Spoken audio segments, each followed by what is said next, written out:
आज काय बनवायचं म्हणूया आंबरस पुरी. पहिले छानसे आंबे पिवळे आंबे घ्यायचे, मग त्याला वॉश करायचं, मग त्याला असं छानसं कट करायचं. कट झाल्यानंतर आपण त्याचं आंब्यांचा गर आहे ना मिक्सरच्या भांड्यात काढायचा. मिक्सरच्या भांड्यात काढल्यानंतर त्याच्यात थोडीशी साखर ॲड करायची. साखर ॲड केल्यानंतर त्याच्यात थोडेसे आईस क्यूब ॲड करायचे. आईस क्यूब ॲड केल्यानंतर मग आपल्याला त्याला मिक्सरमध्ये ग्राइंड करायचं. मग ग्राइंड केल्यानंतर त्याच्यात थोडेसे आईस क्यूब अजून टाकून त्याला मिक्स करून एका भांड्यात काढून फ्रीजमध्ये ठेवून द्यायचं थोड्या वेळासाठी. मग बनवूया पुऱ्यांचे कणिक.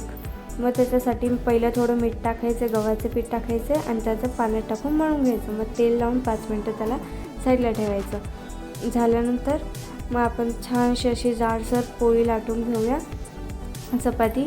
मग त्याला आहे ना आपण आहे ना काठाच्या डब्याने अशा गोलसर पुऱ्या काढायच्या. गोलसर पुऱ्या काढल्यानंतर 2-3 काढून घ्यायचा. मग साईडला मस्त लो टू मीडियम आचेवर तळून घ्यायचा. तळायला टाकायचे, एकसोबत 2-2 टाका.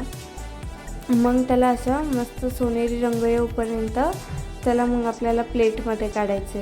प्लेटमध्ये काढल्यावर मग छानसं असं सगळ्या पुऱ्या काढून घ्यायच्या. मग त्या बघा बऱ्या किती छान फुगल्यात. चला मग करा डिश रेडी, मग खा मस्त. चला bye. Subscribe, comment, like, share.